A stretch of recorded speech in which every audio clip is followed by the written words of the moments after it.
오늘은 암호화폐 시장에 큰 호재로 작용할 세 가지 이슈에 대해서 알아보도록 하겠습니다. 자, 첫 번째는 중국 정부가 운영하는 블록체인 네트워크 BSN에 미국 기업들의 참여가 어려울 것이란 분석이 나왔다라는 겁니다. 자, BSN은 정부, 대기업, 신흥 시장 전반에 걸쳐 블록체인 기술 채택을 위한 중국의 국가 이니셔티브입니다. 자, 26일 미국 경제 전문지 포브스에 따르면 중국 상하이의 푸단 대학 마이클성 교수는 현재 지정학적 긴장 상태를 감안할 때 BSN에 미국 기업과 기관들이 참여하지는 못할 것이다. 라고 분석을 했습니다. 마이클 성 교수는 BSN은 전 세계 생산자들을 하나의 플랫폼으로 묶어 잠재적으로 미국 기업들의 중국과 신흥시장 소비자들에게 접근하지 못하도록 하는 전략을 펴고 있다면서, 반면에 중국은 BSN을 통한 글로벌 탈중앙화 서비스들을 중국으로 접속할 수 있는 경로를 제공할 수 있다. 라고 설명을 했습니다. 자, 그러면서 BSN이 출시된 지 수개월 만에 전 세계에서 가장 크고 빠르게 성장하는 블록체인 생태계라고 평가를 했습니다. 특히 현재 중국 내에서 기술적으로 지원되진 않지만 BSN은 전 세계 퍼블릭 체인들과의 연결을 실현한다면서, 중국이 블록체인 채택 확장에 앞장서는 것도 블록체인 서비스 구축에 필요한 비용을 획기적으로 낮출 수 있기 때문이라고 짚었습니다. 신흥시장 블록체인 전략가인 안드리아 캐스티글로리도 중국이 블록체인 개발의 선두주자로 일찌감치 자리매김했다고 평했습니다. 그는 인터넷도 지역 허브에서 처음 작동하다가 세계적으로 연결되기 시작한 것이다라고 얘기를 하면서, BSN은 디지털 자산을 염두에 두고 특별히 고안된 것이라며 앞으로 성장 가치가 클 것이다라고 내다보았습니다. 중국의 암호화폐 블록체인 진출은 암호화폐 시장에서 가장 큰 호재로 작용을 할 것입니다. 자, 두 번째는 올해 암호화폐 원래 다운로드의 80% 이상이 지난달 발생한 것으로 나타났습니다. 최근 암호화폐 시장 호황에 따른 효과로 풀이가 되는데, 자, 26일 암호화폐 전문 매체 디크립트는 어플리케이션 데이터 분석업체 앱토피아의 보고서를 인용해서 올해 원래 다운로드의 81%가 7월에 발생했다고 전했습니다.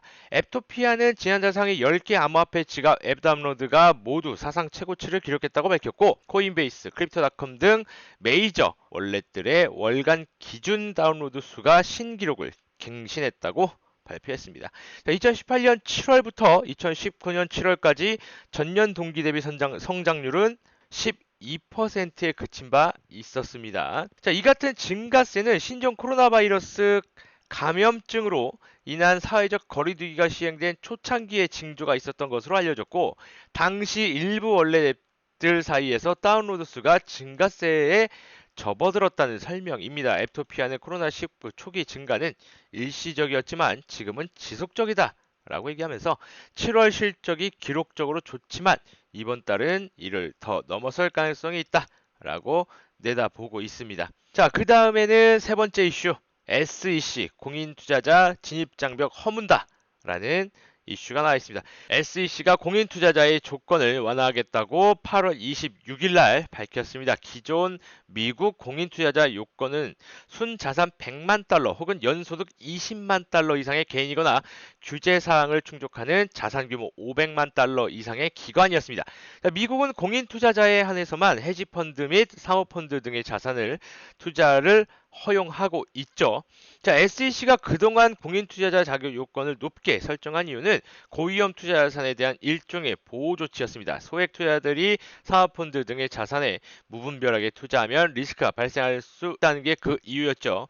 무엇보다 재산을 많이 가지고 있는 투자자들은 손실이 발생해도 견딜 능력이 되기 때문에 그동안 진입장벽을 높게 설정한 측면이 있었습니다. 그러나 26일 공식 성명에서 공인 투자자는 더 이상 부자들의 전유물이 아니다 라고 언급함에 따라서 시대에 맞는 완화 조치가 이루어질 것으로 보입니다. 다만 아직까지 구체적인 완화 조건은 발표되지 않았습니다. 이에 대해 법무법인 칼튼 필드 드류 힌크스는 이번 SEC의 발표만으로는 누가 공인 투자자로 확대 지정될진 알 수 없다. 아직까지는 큰 의미를 부여할 수 없다고 밝혔습니다. 자, 반면 SEC 내부에서 친암호화폐 행보로 크립토맘이라는 별명을 가지고 있는 헤스터 피어스 의원은 이번 발표를 긍정적으로 내다봤습니다.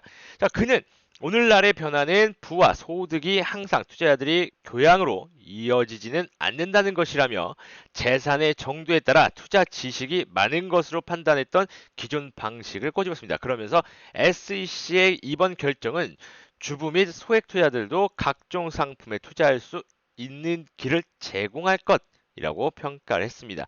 자, 업계에서는 공인 투자자 요건 완화가 암호화폐 투자 수요 증가에 기여할 것으로 기대하고 있습니다. 이에 대해 미국 현지 변호사들은 실물 암호화폐 측면에서는 큰 효과가 없을 것으로 내다봤죠. 공인 투자자와는 별개로 암호화폐가 국경 없이 자유로운 거래를 지향하고 있기 때문입니다. 다만 그들은 ICO의 특성에도 불구하고 SEC가 미등록 증권 판매 혐의로 여러 암호화폐 프로젝트에 제재를 가한 점을 생각해 볼 때 프라이빗 토큰 세일 등의 초기 판매 분야에서는 공인 투자자 완화 조치가 효과적일 수 있다라고 보셨습니다. 또한 암호화폐를 활용한 펀드가 제도권에서 활용화되면 해당 조치가 빛을 볼 수 있을 전망이다라고 내다봤죠. 자, 같은 맥락에서 미국 대형 자산운용사 피델리티는 8월 26일 SEC의 비트코인 지수 펀드를 등록하기도 했습니다. 가장 좋은 이슈들이 나와 주었죠. 국가적인 측면에서는 중국, 기관인 측면에서는 SEC의 움직임. 자, 오늘 시장 딱히 크게 기대할 수 있는 시장은 아닙니다. 많이 올라가는 것도 없고 오히려 횡보와 조정을 이어가고 있죠. 자, 그러나 이런 이슈들로 인해서 지금이 현재 저점이라고 생각을 하고 매수의 기회 시장이라고 본다면 앞으로 큰 상승에 대한 기대도 역시나 해볼 수 있기 때문에 큰 수익을 가져가 볼 수 있다라는 겁니다.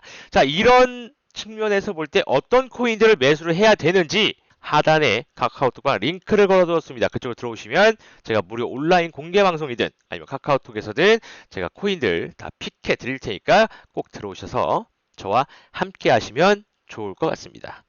오늘은 여기까지 하도록 하겠습니다. 감사합니다.